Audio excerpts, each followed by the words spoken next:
Voilà, bonjour à chacun. Donc, je m'appelle Corinne Vire, donc je suis ITUS adjointe, clinicienne. Je travaille actuellement dans deux secteurs, en fait au CTR du Val de Travers et puis dans la nouvelle unité de gériatrie qui vient d'ouvrir le 1er juin à La Chaux-de-Fonds. Voilà, donc je vais vous parler du thème de l'accueil avec ce titre, l'accueil, est-ce un acte banal? On va essayer de voir quelle réponse on donne à la fin de la présentation. Donc, en Suisse, en 2014, les chiffres 2015 sont pas encore sortis. Donc, c'est 1 377 000 personnes qui ont été hospitalisées en Suisse. Et quand on voit ce chiffre, eh bien, c'est 1 377 000 accueils. Et quand on se dit que ça a été démontré déjà en 1948 en psychologie sociale, que la première impression qui se dégage lors de la première rencontre est déterminante pour l'ensemble de la relation, eh bien, on a tout de suite compris pourquoi c'est important de travailler la qualité de l'accueil. Et c'est vrai que l'accueil est une notion non seulement transverse à tous les domaines des soins, mais à tous les domaines de la vie en général. Et puis, quand on le prend vraiment dans le cadre des soins, ça demande à être réfléchi, analysé, développé vraiment dans une perspective vraiment de développement de qualité.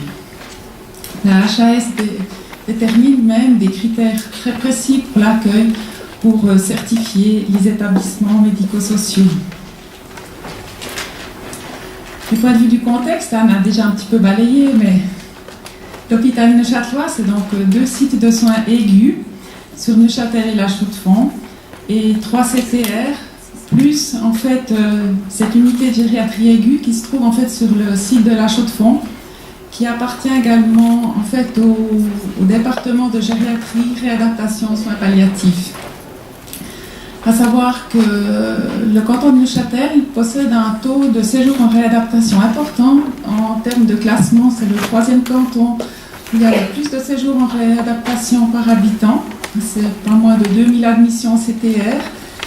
Sur le site du Val de Travers, 450 accueils par année, donc 2 à 3 par jour ouvrables à peu près.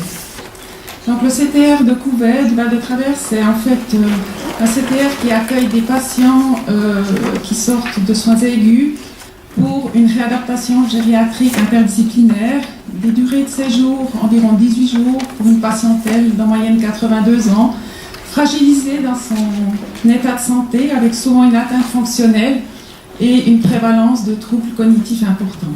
Et l'équipe, en fait, c'est une grande équipe, quand même plus de 40 personnes, des infirmières, des SSC, des aides-soignantes.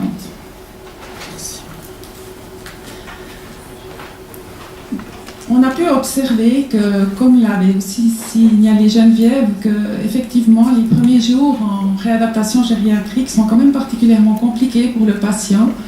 Et on observe vraiment des difficultés d'adaptation qui relèvent en fait du diagnostic infirmier qui est décrit dans la classification NANDA, qui relève du syndrome d'inadaptation, changement de milieu. Et on observe quand même beaucoup de réactions sur le mécontentement, méfiance, repli sur soi, solitude, des troubles du sommeil. Et dans les cas les plus sévères, eh bien, on voit vraiment des symptômes qui relèvent de l'état confusionnel. Et sur le site du Val de Travers, lorsque la mission gériatrique s'est implantée, les coutumes d'accueil, entre guillemets, se sont développées un peu comme ça, je dirais, de manière spontanée. Et en fait, on a pu observer qu'il y avait plusieurs soucis avec l'équipe, notamment en lien avec le milieu, c'est-à-dire qu'on avait vraiment un lieu d'accueil inapproprié. Les patients arrivaient au milieu du service. On avait aussi un problème en lien avec la main-d'œuvre, dans le sens qu'on savait plus ou moins qui allait s'en occuper, mais pas vraiment en fait qui était vraiment désigné pour l'accueil. Ce qui faisait que le patient pouvait être là un petit peu au milieu, puis tout le monde se rejetait la balle, c'est toi qui t'en occupes, et puis etc. Personne ne savait trop ce qui allait se passer. Au niveau du matériel, on n'avait pas de brochure non plus, donc chacun y allait un petit peu des informations qu'il pensait utiles de donner, mais sans que ça soit vraiment systématique. Et finalement, les enjeux pour le patient n'étaient pas vraiment pris en compte, à savoir que notre principal souci, c'était de le peser, de lui faire un ECG, et finalement, on ne s'intéressait pas trop à ce que lui ressentait.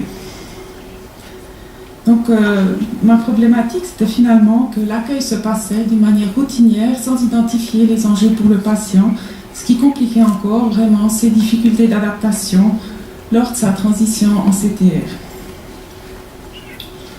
Voilà, comme on l'a dit, l'accueil c'est une notion universelle et puis j'ai bien dû rechercher finalement un cadre théorique qui m'a finalement permis de réfléchir à tout ça. Et c'est la théorie de la transition développée par Millise dans les années 2000, qui est issue des sciences infirmières, qui m'a vraiment permis de réfléchir cet accueil, à savoir qu'elle définit vraiment la transition comme le passage d'un état à un autre, et qui peut finalement nous concerner dans tout plein de situations de vie, hein, pas seulement le fait d'entrer dans un lieu de soins, mais également nos situations professionnelles, enfin, qui sont finalement des transitions aussi. Et elle définit vraiment le type de transition, à savoir qu'il s'agit ici d'une transition situationnelle en lien avec un changement géographique, mais aussi de type santé-maladie, dans le sens où le patient, justement, il va passer des soins aigus en réadaptation, avec une propriété, c'est cet événement critique et ce jour J où il passe d'un endroit à l'autre. Millise, elle définit aussi des conditions qui sont propres à cette transition, qui peuvent être finalement des facteurs qui sont soit facilitants ou contraignants, liés au patient ou à l'environnement. C'est sûr qu'un patient qui arrive qu'à 39 de température, il n'a pas un facteur facilitant en arrivant. Et puis nous-mêmes, si par exemple on n'a pas été informé par la liaison qu'il arrive, eh bien, voilà un facteur typiquement contraignant qui va influencer la transition. Et finalement, l'individu va lui-même apporter sa propre réponse à cette transition. Alors, comme je vous ai dit, c'est un passage d'un état à un autre. C'est comme s'il entrait dans un tunnel, puis il en sortait de l'autre côté. Et pendant qu'il traverse cette transition, on va voir des indicateurs de processus se mettre en place par finalement le fait qu'il se sente situé, connecté, etc. Et par le bien-être qu'il va pouvoir ressentir. Et lorsque la transition s'achève, en fait, on est plus dans des indicateurs de résultats. On voit vraiment des nouveaux comportements apparaître, des comportements d'adaptation qui relèvent du coping, mais j'y reviendrai. Donc finalement, l'accueil peut se définir comme toutes les interventions de soins qui facilitent vraiment la transition en CTR et qui favorisent vraiment l'adaptation du patient à sa nouvelle situation et à son nouveau lieu de soins. Alors, c'est curieux, mais vous me croirez peut-être pas, mais j'ai eu beaucoup de peine à trouver de la littérature sur l'accueil. Tout le monde le pratique, mais quelque part, personne n'a vraiment écrit ou étudié beaucoup là-dessus. Et en fait, j'ai trouvé une métasynthèse vraiment qualitative, de bonne qualité, qui prenait en fin de compte la perception du patient lorsqu'il était transféré d'un milieu de soins à un autre, et qui compilait finalement toutes ces expériences, quels que soient les lieux de soins. Et puis, voilà, ce qu'on peut en dégager, c'est que les enjeux pour les patients restent les mêmes, qu'on soit en gynécologie, qu'on soit aux soins intensifs ou en gériatrie. C'est qu'en fait, il y a toujours ce sentiment vraiment anxiogène, quoi, cette perception vraiment qu'il va se passer quelque chose d'imprévisible, et puis que la personne a vraiment besoin d'être sécurisée. La deuxième chose, c'est que il y a ce sentiment de perte d'identité, à savoir que quand vous arrivez dans un nouveau lieu de soins, vous avez ce sentiment que personne ne vous connaît et que personne ne va s'occuper de vous. Puis jusqu'à ce qu'on vous ait prouvé le contraire, cette crainte, eh bien, elle va demeurer. Un autre point vraiment intéressant, c'est que parallèlement à cette angoisse, il y a quand même ce sentiment que dans ce lieu-là, on va pouvoir vous apporter quelque chose de positif. Et puis ça, c'est quelque chose qu'on connaît peu, à savoir que le patient, il a un espoir vraiment dans ce lieu où il arrive, et puis il s'attend à recevoir quelque chose de bon. Et si on va le chercher dans cette ressource, si on peut vraiment promouvoir cette ressource, eh bien c'est tout gagné pour la suite. Ensuite, je me suis aussi appuyée sur des études plus petites qui avaient été faites en milieu CTR, et où on peut vraiment dégager que le syndrome d'inadaptation est très présent justement dans des population fragilisée au niveau cognitif, donc on doit vraiment être attentif à ça. Et aussi l'idée que les proches sont vraiment une ressource à mettre en valeur, à utiliser, car ils sont vraiment en fait ressources pour permettre cette transition. Ensuite, l'ANESM, qui est l'Agence nationale d'évaluation de la qualité des établissements médico-sociaux, elle a elle a émis des recommandations de bonne pratique sur l'accueil, à savoir que l'importance de réfléchir l'accueil par anticipation en termes de formation du personnel, de préparation vraiment de cette étape, de travailler particulièrement la qualité du jour J, du jour de l'arrivée, et également d'avoir vraiment un suivi sur les premières 72 heures. C'est-à-dire que l'accueil ne s'arrête pas, juste le patient arrive, mais qu'il y a vraiment une période de fragilité sur 72 heures. Et une troisième chose que j'ai trouvé intéressante dans la littérature, c'est en fait une expérience pilote qui avait été mise en place dans un hôpital de moyenne envergure aux États-Unis, où des infirmières avaient vraiment été engagées spécialement pour l'accueil, et puis elles ne faisaient que ça toute la journée. Et du coup, en fait, elles avaient vraiment développé une expertise, une disponibilité, donc elles gagnaient beaucoup de temps, mais en même temps, il y avait vraiment une satisfaction qui avait explosé dans la qualité de l'accueil par rapport aux patients. Donc en fait, l'objectif de mon projet, c'était favoriser l'adaptation du patient lors de sa transition, et en accueillant finalement le patient dans un lieu approprié, qui ne soit pas justement un lieu qui soit favorable à la rencontre, à l'intimité, par un binôme infirmière aide-soignant disponible et formé à l'accueil, en m'inspirant justement un peu de cette étude américaine où il y avait vraiment cette disponibilité, cette formation, en bénéficiant d'un matériel d'information adapté et finalement selon une méthode qui intègre justement tous les enjeux que je vous ai cités avant. Du point de vue des ressources, j'ai vraiment eu l'opportunité de bénéficier d'un large appui au niveau hiérarchique, tant soignant que médical, où vraiment le projet il a pu être posé en équipe, il a pu être validé, que ça soit vraiment par tous, et je me suis vraiment sentie soutenue dans toute cette démarche et appuyée. Ensuite, j'ai travaillé avec 2 groupes projets, un groupe interdisciplinaire sur lequel on a travaillé à l'élaboration d'une brochure d'accueil, je vous en dirai encore quelques mots, et également un groupe soignant, au sein duquel on a vraiment repensé tout le processus en l'éclairant vraiment à la lumière de la recherche de littérature, et ce qui nous a amené à aboutir vraiment à un document de synthèse qui est comme un mini itinéraire clinique de l'accueil. Et finalement, au niveau des acteurs, tout le monde beaucoup été impacté, et l'équipe soignante, mais aussi les partenaires interdisciplinaires, les réceptionnistes et les transporteurs qui ont eu vraiment des adaptations de leurs pratiques par rapport à ce projet. Là, au niveau des axes stratégiques, il y a une longue phase de préparation, presque une année. Mais le projet a été mis en place il y a une année, en juin 2015, et il est entré dans sa phase de maintien, je dirais, depuis le mois d'octobre dernier. Et à tous les axes, dans toutes ces 3 phases, j'ai vraiment toujours travaillé en fait sur ces 4 phases, conjointement, mais de manière aussi reliée. Donc au niveau du matériel, on a donc travaillé à créer une brochure d'accueil que je tiens ici entre les mains, sur la base des recommandations HAS pour faire un document. Mais on voulait surtout ce document qui réponde vraiment à nos besoins spécifiques gériatriques. Et puis l'idée c'était d'avoir quelque chose d'un petit peu attractif, moderne, et puis aussi de personnalisable. Donc en fait, chaque patient reçoit à l'accueil une brochure qu'il remplit avec l'aide-soignante, où on va mettre son numéro de chambre, son numéro de téléphone, le nom de son médecin, sa date d'arrivée. Donc si vous faites la chose correctement, vous savez s'il est orienté dans les 3 modes directement. Voilà. Et puis disons, l'idée c'était aussi qu'il ait vraiment toutes les informations utiles, mais qu'on pose aussi très vite l'idée aussi de la réadaptation interdisciplinaire du projet. Enfin voilà, en gros c'est vraiment... il n'y a pas tellement de mots, mais ça dit l'essentiel. Ça pose aussi le fait que les repas se passent en salle à manger, qu'il faut s'habiller, toutes ces petites choses qui finalement posent un cadre qui nous a aussi aidé à progresser dans ces démarches.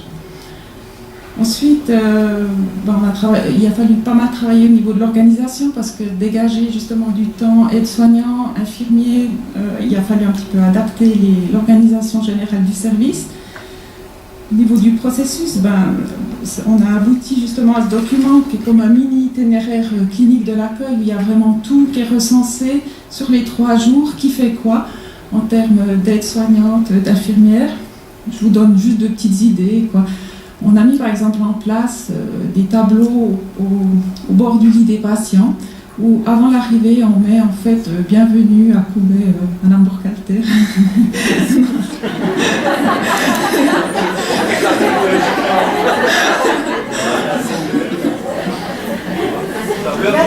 Voilà. Et même des choses en fait toutes bêtes, mais ça vous paraîtra peut-être stupide, mais simplement l'idée, je salue la personne par son nom. Mais vous savez, pour une aide-soignante, de mémoriser le nom de la personne, d'être en bas à la réception et de se souvenir du nom, juste au premier contact, ben, c'est quand même pas rien, quoi. Et puis, je vous assure, quoi, j'y travaille encore tous les jours, quoi. Et puis au niveau de la main-d'œuvre, ben voilà, il a fallu former, accompagner l'équipe, ça je vous en reparlerai un petit peu.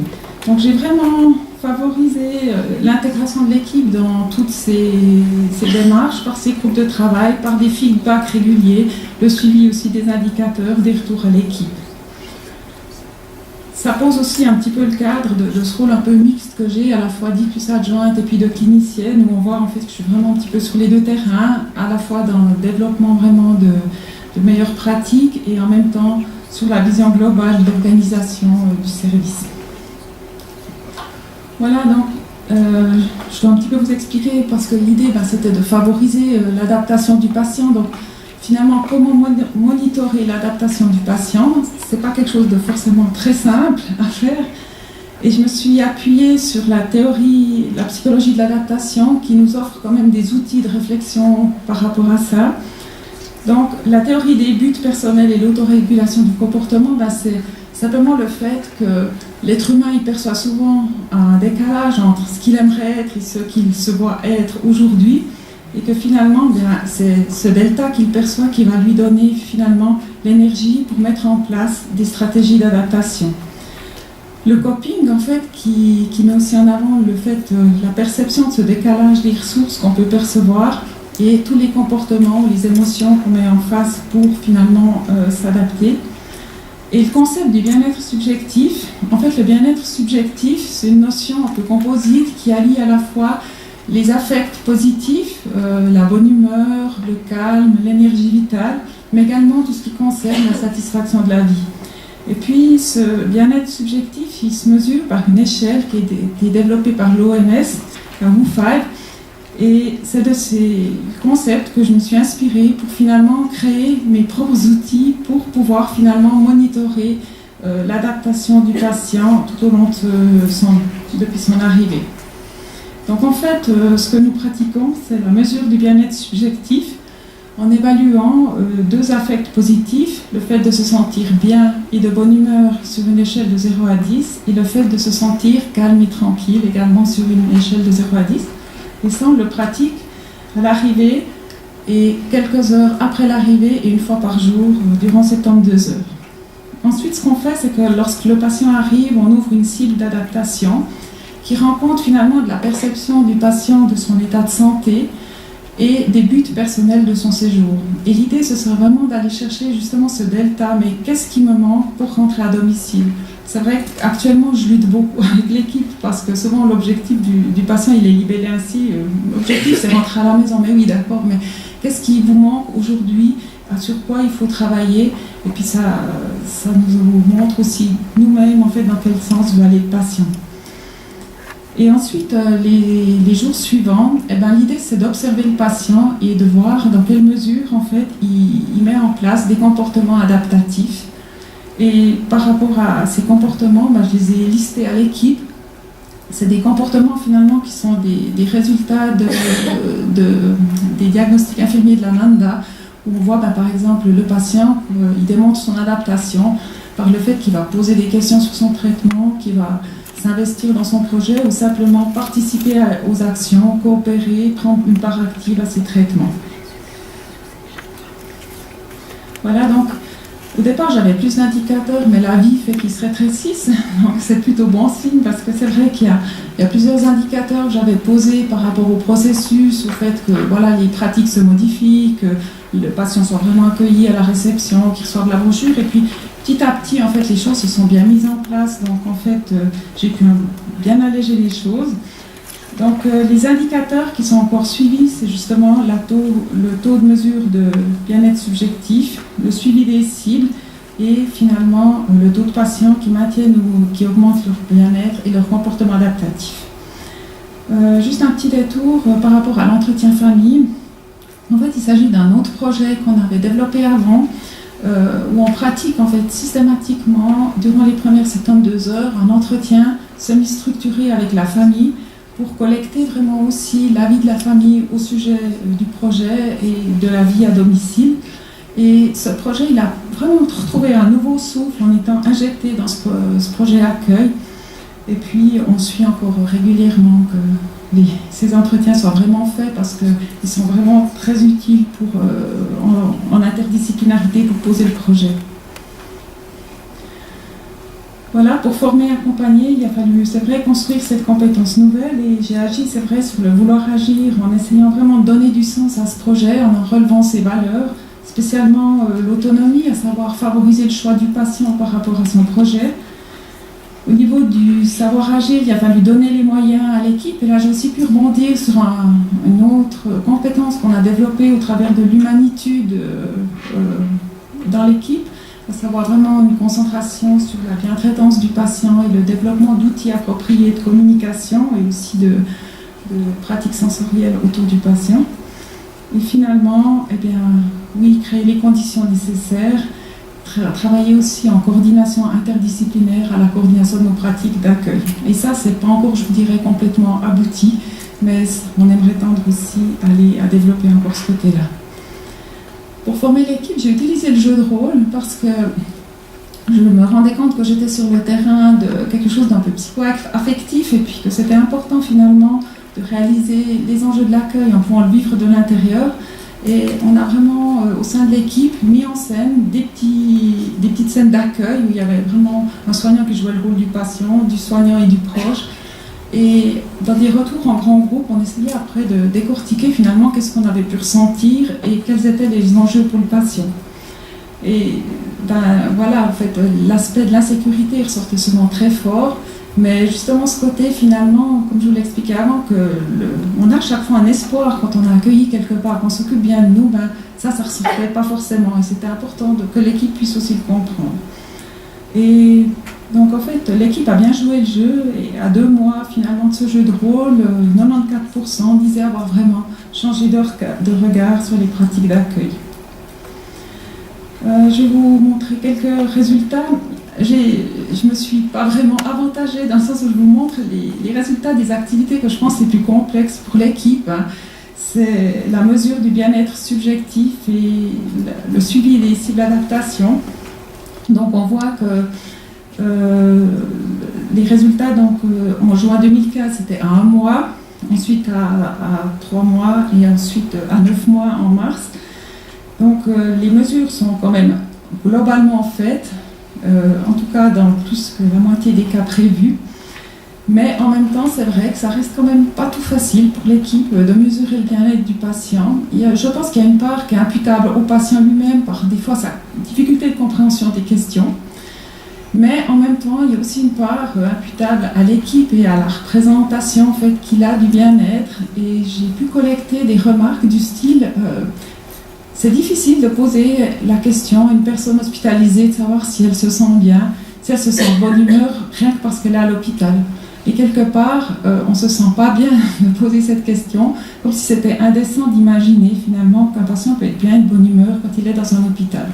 C'est assez intéressant finalement de voir cette représentation qu'on a qu'à l'hôpital on doit être mal, et puis que quelque part c'est plus facile de demander à quelqu'un s'il a mal que s'il sent bien. Enfin, et je pense qu'il y a tout un travail de représentation là avec lequel on peut travailler. Sinon, par rapport aux cibles, on voit qu'elles sont globalement bien ouvertes avec un fléchissement depuis le mois de mars, enfin ces derniers mois, que j'expliquerai aussi un peu plus tard. Au niveau des résultats en lien avec les patients, eh bien, on voit en fait que 3/4 maintiennent ou augmentent leur bien-être. Ce qui a été surtout intéressant, c'est de voir ce qui se passait pour ceux qui ne le maintenaient pas et puis qui le diminuaient. Donc je suis allée un petit peu fouiller dans les dossiers de soins de tous ceux qui ne maintenaient pas leur bien-être. Et qu'est-ce que j'ai trouvé en fait, c'est que en fait, il n'y a pas 36 choses qui se passent, mais Souvent, en fait, par rapport au bien-être, ce qui se passe, c'est en fait des patients qui sont douloureux, pour qui la douleur n'est pas soulagée. C'est un des grands facteurs en fait de mal-être. La deuxième chose que j'ai trouvée, c'est pas vraiment étonnant en gériatrie, c'est toutes sortes de symptômes qui relèvent en fait de l'état confusionnel, soit en fait de la somnolence, soit en fait de l'agitation psychomotrice. Donc ça, c'est vrai que ça m'a donné aussi un second souffle pour travailler à la détection précoce vraiment de l'état confusionnel, parce que là, je pense qu'on a vraiment une part active à jouer. Et puis, finalement aussi, des problèmes de communication, des fois avec le voisin de chambre ou même avec l'équipe. Voilà, c'est vraiment un peu les grandes familles de causes de mal-être que j'ai trouvées. Ce qu'on voit aussi, c'est que finalement, le bien-être, il épouse en fait les comportements adaptatifs. Et puis là, c'est vrai que ça va vraiment dans le sens de l'autorégulation du comportement, à savoir que mieux je me sens, mieux je m'adapte, moins bien je me sens, moins bien je m'adapte. Voilà. Donc ça c'est vraiment démontré par ces chiffres. Après, il y a encore une autre trouvaille que j'ai fait. J'avais pas forcément imaginé faire un tableau croisé entre le nombre de mesures et puis le bien-être du patient, mais de manière systématique, et puis j'ai quand même relevé pas mal d'indicateurs, donc je commence à croire que c'est vraiment vrai, c'est finalement les patients qui s'adaptent le moins bien, c'est ceux chez qui il y a le moins de mesures du bien-être qui ont été effectuées. Alors c'est vrai qu'au début je me suis dit c'est un hasard, et puis au fil des mois, ben non, en fait ça continue de se vérifier. Alors c'est vrai qu'on se dit, est-ce que c'est le fait que l'infirmière s'intéresse finalement au bien-être qui le renforce? C'est une question où finalement le patient, se sentant en fait boosté dans son bien-être, pris en compte, met en place des stratégies d'adaptation supplémentaires.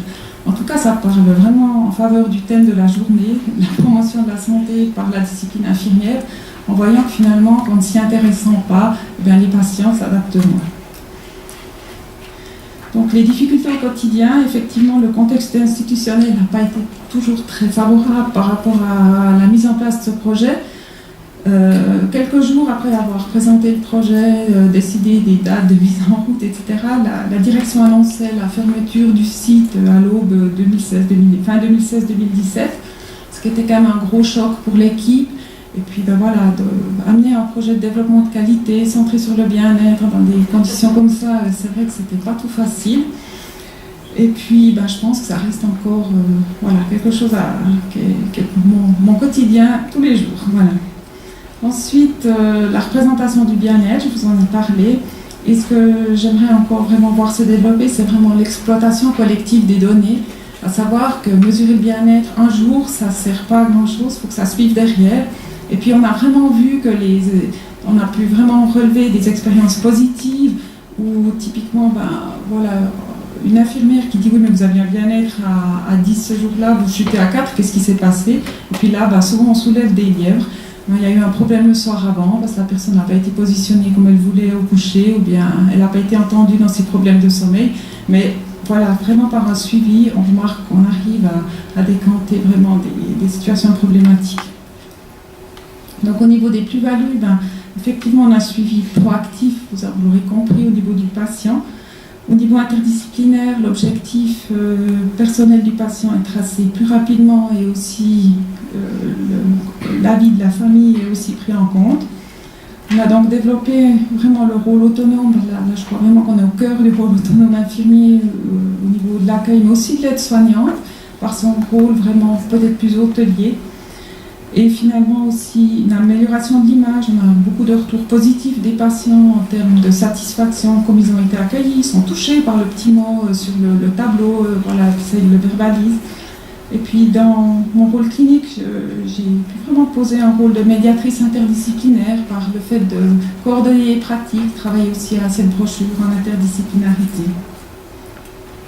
Puis voilà, en termes de développement durable, je pense qu'on a vraiment amélioré l'allocation des ressources en redonnant une place juste vraiment à l'aide-soignante dans l'accueil, et de dégager aussi un autre rôle pour l'infirmière.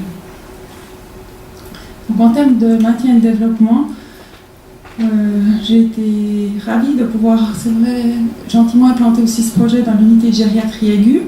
de voir aussi que ça ne demandait pas des adaptations très énormes finalement, puis que ce projet, parce qu'il était finalement centré sur la théorie de la transition, mais aussi sur les recommandations bonnes pratiques, des enjeux EBM, ben, il était transposable dans un autre milieu.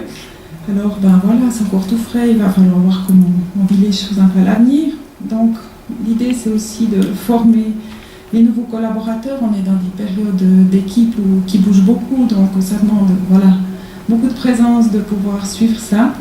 L'idée de développer aussi un accueil interdisciplinaire avec un accueil conjoint avec présence de l'infirmière et du médecin auprès du patient, c'est aussi une idée qui est là, mais voilà, qui doit encore à être travaillée. Et c'est vrai que je travaille aussi à penser des indicateurs qui soient centrés vraiment sur la satisfaction du patient. Voilà, alors j'espère que je vous ai convaincu que l'accueil n'était pas un acte banal. Ce que je vois vraiment comme plus-value, c'est que nous, entre guillemets, je dirais de ces accueils ratés où on a l'impression que le séjour part en vrille dès le début, ben, je pense quand même que ce projet a vraiment réussi à maîtriser ce type de situation. Et puis, ben voilà aussi l'idée d'un modèle qui soit reproductible dans d'autres lieux de soins, par le fait qu'il ait été pensé vraiment sur la littérature. Voilà.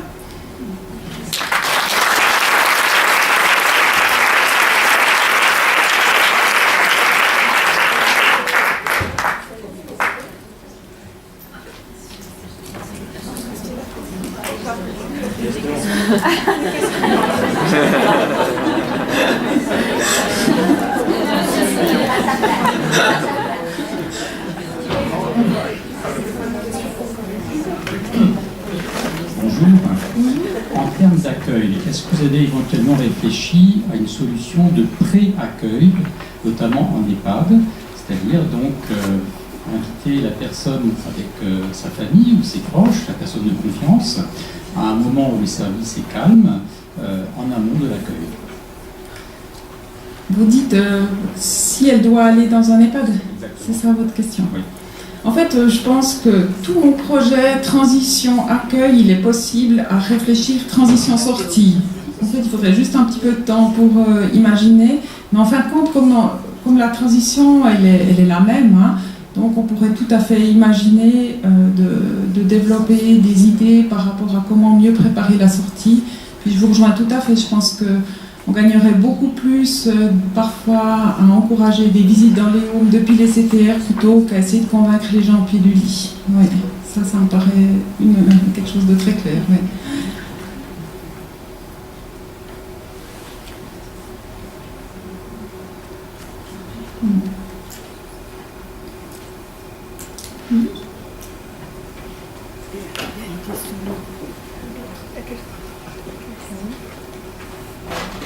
Je vous remercie pour votre présentation, qui, comme je l'attendais, était très intéressante.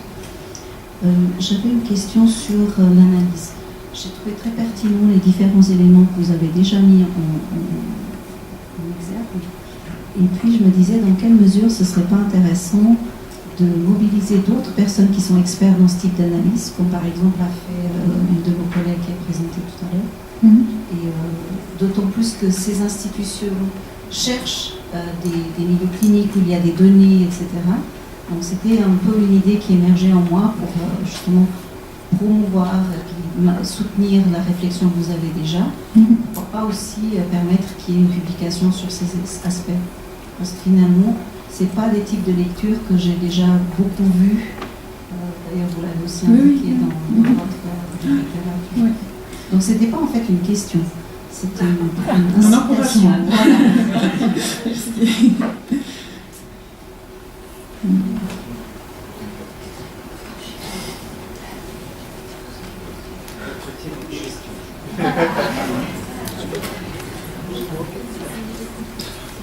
Oui, bonjour.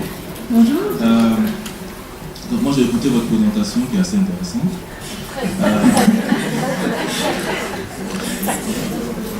Moi j'aimerais juste, parce que là vous avez décrit un accueil dans le processus au départ, il y avait des choses à améliorer. Est-ce qu'aujourd'hui, là maintenant aujourd'hui, vous arrivez à me décrire comment vous accueillez le patient aujourd'hui? Oui. Alors le patient, la chose elle est anticipée par le fait qu'il y a une planification sur un tableau qui est dans le bureau infirmier. Donc les infirmières, quand elles arrivent le matin, elles savent clairement qui elles vont accueillir. Donc ça, c'est la personne responsable de journée qui définit selon une planification qui a été pensée avec les horaires. Donc en fait, il y a une infirmière et puis une aide-soignante qui est voilà. Ensuite, les transporteurs arrivent avec le patient. Ils téléphonent dans le service en disant j'arrive avec madame Intel. C'est la personne qui est responsable de journée qui à ce moment-là va voir l'aide-soignante désignée sur le tableau et puis qui envoie l'aide-soignante à la réception. Et puis l'aide-soignante va prendre en charge à ce moment-là le patient avec le transporteur et l'amener jusqu'à sa chambre. Ensuite, il y a toute une première partie qui se passe avec l'aide-soignante en chambre où elle va installer le patient, s'occuper en fait de ses affaires personnelles, donner à boire, etc. Vraiment les premiers besoins. Donc c'est vraiment ça. L'idée c'est d'avoir après un petit contact avec l'infirmière pour dire voilà, monsieur Intel est bien arrivé. Et puis l'infirmière va dans un deuxième temps. S'il n'y a pas d'urgence, elle n'a pas besoin de courir, elle n'a pas besoin de poser sa visite médicale, donc elle y va dans un deuxième temps et elle prend après elle son temps plus infirmier où elle va vraiment se centrer sur son anamnèse infirmière, sur en fait justement déterminer l'objectif du patient, mesurer le bien-être, etc. Voilà, donc on s'organise un peu comme ça. Oui, bonjour, merci pour cette présentation déjà. Et j'aimerais vous poser une question en termes de résultats, parce que vous avez décrit une démarche clinique, mais au final, vous décrivez des modifications dans l'organisation du service, un processus. Donc, vous servez quoi? Le management ou la clinique, d'une part, et d'autre part, quels sont les résultats sur le patient lui-même, qualité de vie, durée de séjour, symptômes cliniques que vous avez pu mesurer ou que vous pourriez mesurer? Alors, en termes d'adaptation, alors moi je trouve que quand même les résultats ils sont centrés patients, parce que clairement en fait en mesurant l'adaptation, je démontre que 3/4 maintiennent ou augmentent leur bien-être. Ce qu'on peut peut-être reprocher au projet, c'est qu'en fait ça n'a pas été mesuré avant, mais c'était difficile parce que finalement cette mesure est à la fois un indicateur et un outil d'appropriation du projet. Donc à ce niveau-là, voilà. Et puis, ce que je dirais, c'est que c'est quand même difficile, c'est vrai, d'être très clairement sur des symptômes cliniques, parce que c'est vrai qu'ils sont quand même extrêmement diffus en CTR. Donc, voilà, moi j'ai cherché à me centrer sur quelque chose qui soit le plus représentatif possible. Et puis après, c'est vrai, je pense que je sers un peu les deux, la clinique puis le management, mais ça me paraît pas indissociable. Et puis, ça peut faire bon ménage.